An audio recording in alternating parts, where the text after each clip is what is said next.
Good morning दोस्तों। आज हम 66वीं से 39वीं तक mains history question with answer कराने जा रहे हैं।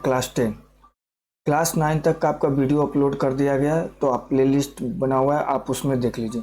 ये बीपीएससी मेंस के दृष्टिकोण से बहुत ही महत्वपूर्ण है। ये हमेशा बीपीएससी में प्रीवियस ईयर का क्वेश्चन बहुत ज़्यादा पूछा जाता है, तो आप इसे देख लीजिए और चैनल को ज़्यादा से ज़्यादा शेयर करिए और सब्सक्राइब करिए। और इसके आगे का वीडियो भी आपको, जैसे पॉलिटी, इकोनॉमिक्स, ज्योग्राफी, ये सब का सारे वीडियो डाला जाएगा, जो कि ये 70 बीपीएससी के लिए भी महत्वपूर्ण होगा, 71 के लिए भी, और स्टैटिक्स का भी हम क्लास कराएंगे। तो थैंक यू, आप देखिए बढ़िया सा वीडियो। और चलिए हम इसका क्लास कंटिन्यू करते हैं क्वेश्चन नंबर 25 से। क्वेश्चन नंबर 24 आपका क्लास 9 तक हो चुका था।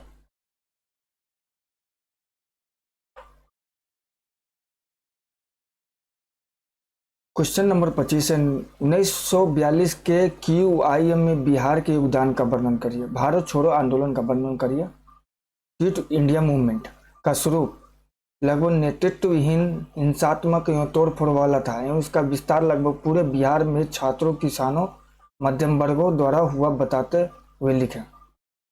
उत्तर देखते हैं। क्रिप्स की असफलता ने गांधी जी के विचारों में बड़ा परिवर्तन ला दिया एवं जुलाई 1942 को कांग्रेस कार्य समिति की बैठक में भारत छोड़ो प्रस्ताव लाया गया, जिसे गहन विचार विमर्श, समर्थन एवं मतभेदों के साथ 8 अगस्त 1942 को बम्बई के ग्वालियर टैंक मैदान में भारत छोड़ो प्रस्ताव पारित कर दिया गया। गांधी जी ने जनता को करो या मरो का मूल मंत्र दिया एवं कहा, हम देश को चिरंतन दास्ता की बीड़ियों में बंधे हुए देखने को जिंदा नहीं रहेंगे।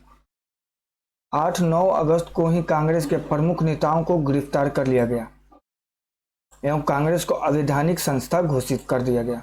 डॉक्टर राजेंद्र प्रसाद को पटना में ही नजरबंद कर दिया गया। सैकड़ों नेताओं की गिरफ्तारी से जनता नेतृत्वहीन हो गई, जिसके कारण आंदोलन सामान्य जनता के हाथ में आ गए। पूरे बिहार में प्रबल विरोध प्रदर्शन एवं तोड़फोड़ की घटना हुई। छात्रों ने भी स्कूल कॉलेज छोड़ आंदोलन में भाग लिया। बलदेव सहाय ने महाधिवक्ता के पद से इस्तीफा देकर आंदोलन में भाग लिया। 11 अगस्त 1942 को विद्यार्थियों ने एक जुलूस ने सचिवालय भवन के सामने विधायका की इमारत पर तिरंगा लहराने की कोशिश की। जिलाधिकारी के आदेश पर पुलिस ने गोली चलाई और 7 छात्र मारे गए। इस घटना से आंदोलन और तीव्र हिंसात्मक हो गया। सरकारी इमारतों को निशाना बनाया गया और संचार साधनों को ठप किया जाने लगा। रेल पटरियों को उखाड़ा गया और पुलिस पर भी हमले किए गए। हजारीबाग जेल से जयप्रकाश नारायण, श्याम नंदन मिश्र, योगेंद्र शुक्ला, सूरज नारायण आदि भाग निकले एवं नेपाल पहुंचे। नेपाल में जयप्रकाश नारायण के नेतृत्व में आजाद दस्ता नामक क्रांतिकारी संगठन बनाया गया, जिसका उद्देश्य सरकार के युद्ध कार्य में बाधा डालने के लिए तोड़फोड़ करना था। देशभक्त युवाओं को सरदार नित्यानंद के निर्देशन में प्रशिक्षण दिया जाता था। ये क्रांतिकारी छापा पद्धति से ब्रिटिश सरकार से लड़ रहे थे। आजाद दस्ता से प्रेरित होकर बिहार में भागलपुर एवं पूर्णिया में भी ऐसे संगठन सक्रिय हो गए। 1943 तक आजाद दस्ता सक्रिय रहा। चंपारण, हाजीपुर, सीतामढ़ी और दरभंगा के क्षेत्रों में कई स्थानों पर क्रांतिकारी सरकारें संगठित की गई। तिरहुत प्रमंडल एवं बांका में भी ऐसी सरकारें बनी। गांव में भी रक्षा दलों की स्थापना हुई। इस प्रकार आंदोलन का स्वरूप लगभग नेतृत्व विहीन लेकिन प्रभावी था। स्थानीय नेताओं ने भाग लिया और तोड़फोड़ तथा हिंसा का व्यापक सहारा लिया। सरकार ने भी दमन चक्र चलाए, जिसमें हजारों लोगों की जानें गई। विद्रोह का विस्तार लगभग पूरे बिहार में था, जिससे मुख्यतः मध्यम वर्ग तथा छात्रों ने जमकर भाग लिया। डॉक्टर अम्बा प्रसाद ने इसे एक विद्यार्थी किसान मध्यम वर्गीय विद्रोह कहा। टू रिमेंबर भारत छोड़ो आंदोलन में स्वरूप और विस्तार, केंद्रीय नेतृत्व का अभाव, हिंसात्मक, सरकारी संपत्ति को नुकसान पहुंचाने वाला आदि। विस्तार में लगभग पूरे बिहार में छात्रों, किसानों, मध्यम वर्ग द्वारा संचालित। प्रमुख घटनाएं: 8 अगस्त 1942 को मुंबई में आंदोलन का प्रस्ताव पारित। प्रमुख नेताओं की गिरफ्तारी: राजेंद्र प्रसाद की गिरफ्तारी पटना में। 11 अगस्त 1942 को विद्यार्थियों के जुलूस द्वारा विधायिका भवन पर झंडा फहराने की कोशिश में पुलिस गोली से 7 छात्रों की मौत। जयप्रकाश के नेतृत्व में नेपाल में आजाद दस्ता का गठन। कई स्थानों पर स्थानीय सरकारें गठित।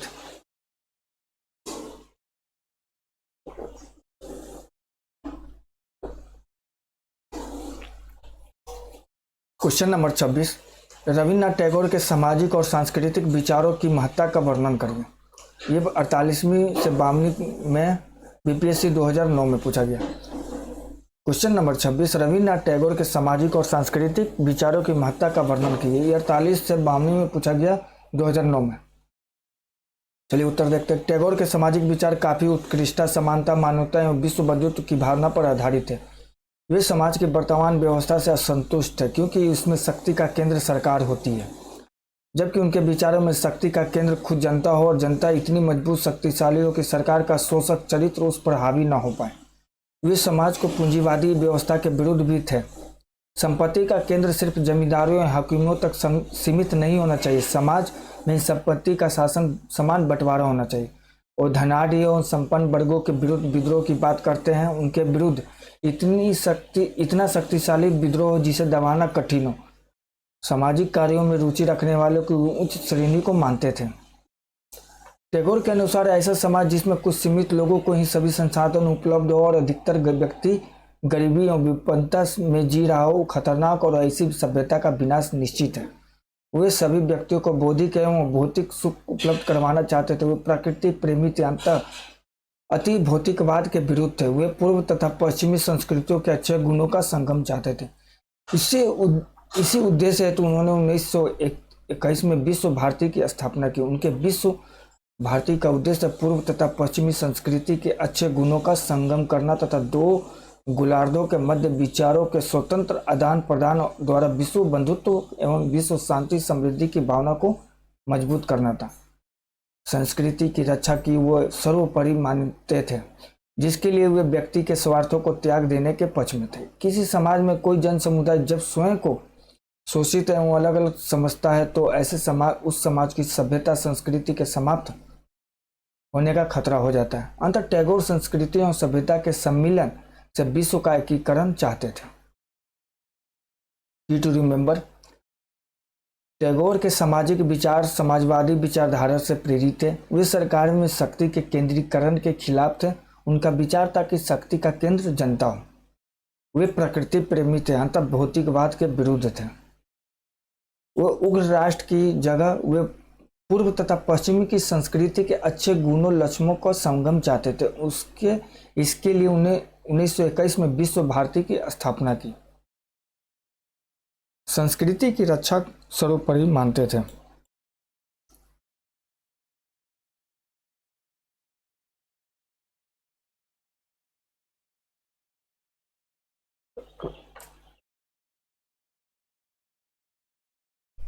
क्वेश्चन नंबर 27, बिहार में 1857 के विद्रोह के उद्भव के कारणों की विवेचना करें तथा उसकी असफलता का उल्लेख करें। दोस्तों, ये जितना भी क्वेश्चन और आंसर कराया जा रहा है आपको बहुत ही स्पीड तरीके से कराया जा रहा है, जिससे कि एक नज़र में आप क्वेश्चन का आंसर देखकर पैटर्न को समझिए, खुद अपने शब्दों में लिखिए। इसलिए स्पीड तरीके से कराया जा रहा है। नहीं तो ये क्वेश्चन का आंसर कराने में आधा घंटा 1 घंटा भी ले सकते थे। तो ठीक है, तो चलिए देखते हैं। क्वेश्चन नंबर 27, बिहार में 1857 के विद्रोह के उद्भव के कारणों की विवेचना करें तथा उसकी असफलता का उल्लेख करें।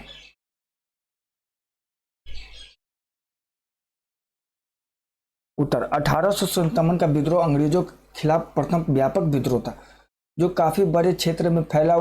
इसका नेतृत्व भी अनेक लोगों ने अपने अपने क्षेत्रों में किया। बिहार में 1857 के विद्रोह के अनेक कारण थे, जिनमें से प्रमुख निम्नलिखित थे। अंग्रेजों द्वारा भारतीय सैनिकों के साथ साथ भेदभाव किया जाता था। अंग्रेज सैनिकों की अपेक्षा उनका वेतन एवं सुविधाएं कम तथा पदोन्नति के अवसर न के बराबर थे। बिहार के सैनिकों को भी इस तरह के भेदभाव से रूबरू होना पड़ता था, जिसके कारण उनके मन में असंतोष व्याप्त था। 12 जून 1857 को देवघर जिले के गांव रोहिणी में सैनिकों के विद्रोह के साथ ही विद्रोह को आरंभ हो गया। 2 अंग्रेज अधिकारी मारे गए, परंतु विद्रोह विफल रहा। अंग्रेजों की धार्मिक नीति भी हिंदुओं एवं मुसलमानों के लिए कष्टप्रद थी। ईसाई धर्म प्रचार प्रसार पर सरकार का काफी जोर था। बहावी आंदोलन का केंद्र उस समय पटना एवं आसपास के क्षेत्र थे, जो मूलतः एक सुधारवादी आंदोलन था। बहावियों ने भारत से ब्रिटिश सत्ता का अंत करने का आह्वान किया। अंग्रेजों ने बहावी आंदोलन पर कड़ा रुख अपनाया, जिसका प्रभाव 1857 के आंदोलन प्रारंभ होने पर दिखा। ये आंदोलनकारी 1857 के विद्रोह में शामिल हो गए। बिहार में जमींदारों एवं सामंतों के विरुद्ध अंग्रेजों की नीति 1857 के विद्रोह में जमींदारों की भूमिका का प्रमुख कारण रहा। विद्रोहियों के प्रमुख नेता जगदीशपुर के जमींदार बाबू कुंवर सिंह को अंग्रेजों ने दिवालियेपन के कगार पर पहुंचा दिया था। अंग्रेजों ने उनकी सारी संपत्ति छीन ली थी और उसे लौटाना स्वीकार नहीं किया। अतः जैसे ही 3 रेजिमेंटों के सैनिक दानापुर से आरा पहुंचे, उनका नेतृत्व स्वीकार करते हुए विप्लव आरंभ कर दिया। कुंवर सिंह ने लंबे समय तक विद्रोह का सफलतापूर्वक नेतृत्व किया, लेकिन अप्रैल 1858 को कैप्टन ली ग्रांट की सेना ने पराजित करने के बाद खुद भी घायल 1857 को कैप्टन ली ग्रांट की सेना को पराजित करने के बाद भी खुद भी घायल हो गए। कुछ दिनों के बाद मृत्यु को प्राप्त हुई। यद्यपि अमर सिंह ने संघर्ष को आगे बढ़ाया, किंतु कुंवर सिंह की मृत्यु के बाद विद्रोह में प्रभावी नेतृत्व का अभाव हो गया और विद्रोह शीघ्र ही समाप्त हो गया। इन कारणों के अलावा भी कई अन्य कारण थे जो 1857 के विद्रोह में बिहार की सक्रियता का कारण बने, जैसे कृषक, शिल्पकार आदि का शोषण, जिससे आम जन भी विद्रोहियों के साथ हो गए। 1857 के विद्रोह का तत्कालीन कारण चर्बी वाले कारतूस के प्रयोग की घटना थी, जिससे बिहार सहित पूरे देश में आंदोलन प्रारंभ हुआ। 1857 के विद्रोह की असफलता के लिए अनेक कारक जिम्मेदार थे, जैसे संगठित तंत्र का अभाव, साजो समाज का आधुनिक न होना तथा सभी वर्गों का अपेक्षित सहयोग न मिलना। की टू रिमेंबर, 1857 के विद्रोह के कारण क्या क्या थे? आर्थिक, सैनिक, राजनीतिक, सामाजिक, धार्मिक, तत्कालिक।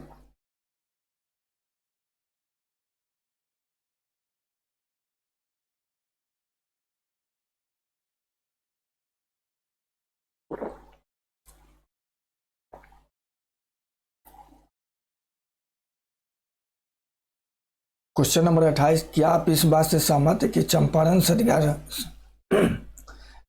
सत्याग्रह भारत के स्वतंत्रता संघर्ष के इतिहास में एक परिवर्तनीय बिंदु था? क्वेश्चन नंबर 28, क्या आप इस बात से सहमत है कि चंपारण सत्याग्रह भारत के स्वतंत्रता संघर्ष के इतिहास में एक परिवर्तनीय बिंदु था? यह आपका 66वीं बिहार बीपीएससी 2021 में क्वेश्चन पूछा गया, वहां पे क्वेश्चन विथ आंसर करा दिया गया। तो क्वेश्चन नंबर 29 देखते हैं, बिहार के जन आंदोलनों में गांधी जी की भूमिका का विश्लेषण कीजिए। 46वीं बीपीएससी 2005 में क्वेश्चन पूछा गया था। क्वेश्चन नंबर 29, बिहार के जन आंदोलनों में गांधी जी की भूमिका का विश्लेषण कीजिए। तो चलिए क्वेश्चन नंबर 29 का उत्तर देखते हैं। भारतीय राजनीति में 1915 से 47 तक गांधी का प्रभाव रहा एवं स्वतंत्रता संघर्ष मूलतः उनके नेतृत्व एवं रणनीति से ही लड़ा गया। गांधी ने सफलतापूर्वक सत्याग्रह का प्रयोग सर्वप्रथम बिहार के चंपारण में किया। इस आंदोलन में बिहार के लोगों ने उनका साथ दिया और जब यह आंदोलन सफल हुआ तो लोगों की गांधी जी के प्रति आस्था काफी बढ़ गई। जन सामान्य को अन्याय और बुराई के खिलाफ लड़ने की शक्ति प्राप्त हुई और संपूर्ण आजादी की लड़ाई में बिहार के लोगों ने गांधी जी का अनुसरण किया। 1919 में जब रोलेट एक्ट विरोध में गांधी जी ने आंदोलन चलाया तो उसका प्रभाव बिहार में भी देखने को मिला। 1917 के बाद असहयोग आंदोलन के दौरान जब 1920 में गांधी जी बिहार आए तो लोगों में उत्साह काफी बढ़ गया। लोगों ने असहयोग आंदोलन के सिद्धांतों को अपनाया, विदेशी कपड़ों की होली जलाई गई, शराबबंदी आंदोलन चले तथा राष्ट्रीय स्कूल बिहार राष्ट्रीय विद्यालय बिहार विद्यापीठ की स्थापना हुई। असहयोग आंदोलन की समाप्ति के बाद गांधी जी ने कांग्रेस कार्यकर्ताओं एवं जन सामान्य से रचनात्मक कार्यों में भाग लेने का आह्वान किया। इसी दौरान 1925 से 27 में बिहार यात्रा की एवं लोगों को खादी एवं स्वदेशी वस्तुओं के प्रयोग को प्रोत्साहित किया। यह गांधी का ही प्रभाव था कि बिहार राष्ट्रीय आंदोलन के केंद्र के रूप में उभरा। साथ ही बिहार में मजबूत संगठन के रूप में कांग्रेस का अस्तित्व स्थापित हुआ। सविनय अवज्ञा आंदोलन के दौरान भी बिहार ने गांधीवादी तरीके का प्रयोग करते हुए आंदोलन में सक्रिय भूमिका निभाई। बिहार के संदर्भ में गांधी जी ने कहा, बिहार की जनता ने आंदोलनों के दौरान सत्याग्रह एवं हिंसा के सिद्धांतों को जिस प्रकार पालन किया उल्लेखनीय एवं सराहनीय। 1934 ईस्वी में गांधी जी ने बिहार का दौरा किया एवं भूकंप पीड़ित क्षेत्रों में इस दौरान उन्हें अस्पृश्यता निवारण पर भी लोगों को प्रोत्साहित किया। 1942 के भारत छोड़ो आंदोलन का मुख्य केंद्र के रूप में बिहार उभरा। यद्यपि कुछ हिंसात्मक एवं तोड़फोड़ की घटनाएं हुई, लेकिन यह आंदोलन की तीव्रता एवं समय की मांग के अनुसार ही था। खुद गांधी जी ने उग्र आंदोलन की बात की थी, अतः बिहार का जन आंदोलन गांधी जी से काफी प्रेरित था। दूसरे प्रमुख नेताओं पर भी गांधीवादी का प्रभाव था, जिन्होंने स्थानीय, प्रदेश और केंद्र स्तर पर नेतृत्व किया था। की टू रिमेंबर, गांधी जी ने 1917 में चंपारण आंदोलन में सत्याग्रह का सफलतापूर्वक प्रयोग किया। 1920 में असहयोग आंदोलन के दौरान बिहार आकर लोगों को स्वदेशी वस्तुओं के प्रयोग के लिए प्रोत्साहित किया। 1925 एवं 27 में बिहार दौरा किया। सविनय अवज्ञा आंदोलन में भी गांधी जी के दिशा निर्देश का पालन करते हुए पूरे बिहार में आंदोलन हुआ। 1934 ईस्वी में गांधी जी ने बिहार में भूकंप पीड़ितों की दशा देखने के लिए बिहार दौरा किया। 1942 के गांधी जी के भारत छोड़ो आंदोलन एवं करो या मरो के मूल मंत्र का बिहार में काफी असर रहा।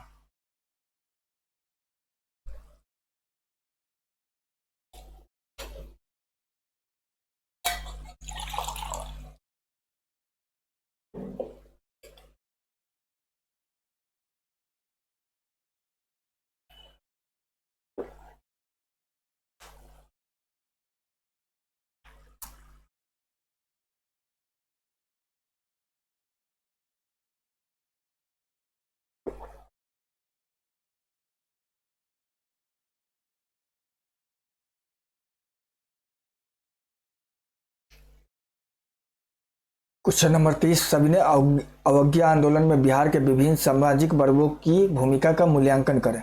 ये 45वीं बीपीएससी 2002 में पूछा गया था। क्वेश्चन नंबर 30, सविनय अवज्ञा आंदोलन में बिहार के विभिन्न सामाजिक वर्गों की भूमिका का मूल्यांकन करें। उत्तर, सविनय अवज्ञा आंदोलन गांधीवादी आंदोलन का अगला पड़ाव था, जिसका देश भर में व्यापक प्रभाव पड़ा। इसका प्रस्ताव 1929 में लाहौर में कांग्रेस के अधिवेशन में लाया गया एवं गांधी जी के नेतृत्व में इस आंदोलन को चलाने का निर्णय लिया गया। इसी अधिवेशन में पूर्ण स्वतंत्रता का प्रस्ताव भी पास हुआ और 26 जनवरी को स्वाधीनता दिवस मनाने का फैसला लिया गया। 26 जनवरी 1930 को बिहार में भी स्वाधीनता दिवस उत्साहपूर्वक मनाया गया, जिसमें छात्रों ने सक्रिय योगदान दिया। गांधी जी ने 12 मार्च 1930 को दांडी यात्रा आरंभ की और 6 अप्रैल 1930 को हजारों लोगों के साथ दांडी पहुंचकर नमक कानून तोड़ा। उसके बाद पूरे देश में नमक कानून तोड़े गए। साथ ही सरकार विरोधी व्यापक सक्रियता भी इसी दौरान देखी गई। 15 अप्रैल 1930 को बिहार में नमक सत्याग्रह आरंभ हुआ। चंपारण एवं सारण जिलों में नमकीन मिट्टी से नमक बनाया गया। इसका प्रसार मुजफ्फरपुर, पटना, शाहाबाद आदि क्षेत्रों में भी हुआ। सरकार ने आंदोलन का कठोरता से दमन किया एवं हजारों लोगों को कैद कर लिया। 4 मई 1930 को गांधी जी की गिरफ्तारी के साथ ही आंदोलन और तीव्र हो गया। 9 मई 1930 को बिहार प्रदेश कांग्रेस कमेटी ने विदेशी वस्त्रों और शराब की दुकानों के आगे धरना देने का प्रस्ताव रखा। 16 मई से प्रस्ताव कार्यान्वयन आरंभ हुआ और इस कार्य में महिलाओं ने चढ़ बढ़कर हिस्सा लिया। विदेशी वस्त्रों के बहिष्कार से प्रेरित होकर छपरा जेल के कैदियों ने विदेशी वस्त्र पहनने से इनकार कर दिया और स्वदेशी वस्त्र न मिलने तक नंगे रहने का निश्चय किया। जब कैदियों को स्वदेशी वस्त्र दिए गए तो वह नंगी हड़ताल खत्म हुई। मई 1930 में सर अली इमाम की अध्यक्षता में पटना स्वदेशी लीग की स्थापना हुई। मई 1930 में सर अली इमाम की अध्यक्षता में पटना स्वदेशी लीग की स्थापना हुई। सविनय अवज्ञा के दौरान बिहार में चौकीदारी कर बंद करने के लिए भी आंदोलन हुए। इसका विस्तार सारण, चंपारण, शाहाबाद, पूर्णिया, मुंगेर, पटना तथा अन्य जिलों में हुआ। सरकारी दमन चक्र भी जोरों से चला। कांग्रेस के प्रमुख नेताओं की गिरफ्तार कर लिया गया और 30 जून 1930 को कांग्रेस को अवैध संस्था घोषित कर दिया गया। 5 मई 1931 ईस्वी को गांधी इरविन समझौता हुआ, जिसके तहत अंग्रेजों ने कांग्रेस की नेताओं की रिहाई एवं गांधी जी ने द्वितीय गोलमेज सम्मेलन में कांग्रेस की ओर से भाग लेना स्वीकार किया। परंतु इस गोलमेज सम्मेलन के विफल रहने का पर आंदोलन पुनः आरंभ हुआ। 4 मई 1932 ईस्वी को राजेंद्र प्रसाद, ब्रज किशोर प्रसाद, कृष्ण वल्लभ सहाय आदि गिरफ्तार किया गया। मोतिहारी में गोलीकांड में कई लोग मारे गए। लगभग इसी समय रेमजे मैकडोनाल्ड के द्वारा घोषित सांप्रदायिक निर्णय कम्युनल अवार्ड के विरुद्ध गांधी जी ने हरिजनों के उद्धार का आह्वान किया। बिहार में हरिजन सेवक संघ की शाखाएं खोली गई। 12 जुलाई 1933 ईस्वी को गांधी जी ने व्यक्तिगत सत्याग्रह का प्रस्ताव रखा। बिहार में इसका काफी अच्छा प्रभाव रहा। लगभग 880 सत्याग्रही जेल भेजे गए। आंदोलन की समाप्ति पर इसके प्रभाव निर्णायक रहा। इसके प्रभाव भविष्य के आंदोलनों पर देखेगा। इस प्रकार बिहार में सविनय अवज्ञा आंदोलन में समाज के विभिन्न वर्गों की भागीदारी रही। इस आंदोलन में कृषक वर्गों एवं महिलाओं की भागीदारी उल्लेखनीय रही। महिलाओं में विंध्यवासिनी देवी एवं कमला कामिनी देवी आदि ने भाग लिया। असहयोग खिलाफत आंदोलन की तुलना में इसमें मुसलमानों की भागीदारी कम रही। फिर भी अनेक मुस्लिमों ने अपना योगदान दिया। श्रमिक वर्ग ने इस आंदोलन में पूर्व की तरह उत्साह नहीं दिखाया, परंतु मध्यम शिक्षित वर्ग जैसे वकीलों, अध्यापकों, पत्रकारों ने इस आंदोलन में उत्साहपूर्वक भाग लिया और आंदोलन को सफल बनाया। की टू रिमेंबर प्रस्ताव 1929 में कांग्रेस के लाहौर अधिवेशन में पारित हुआ। 12 मार्च 1930 दांडी यात्रा। 6 अप्रैल 1930 को आंदोलन प्रारंभ हुआ। 15 अप्रैल 1930 को बिहार के चंपारण एवं सारण जिलों से आंदोलन प्रारंभ। 4 मई 1930 को गांधी जी को गिरफ्तारी।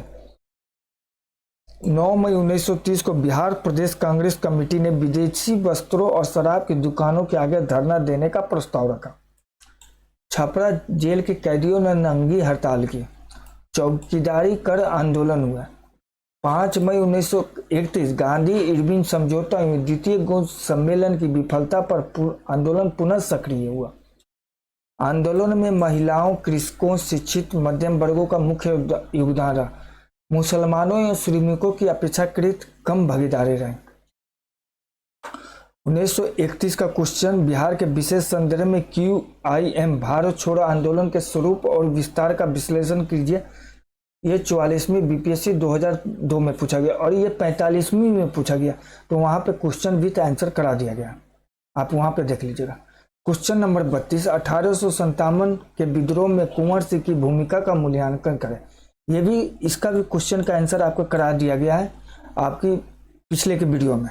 1 से 8 के वीडियो में आपको ये मिल जाएगा ये क्वेश्चन, और आज के वीडियो में भी कराया गया है।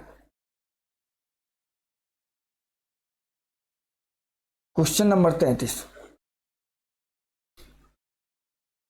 क्वेश्चन नंबर 33 दोस्तों कल कराते हैं, तो थैंक यू।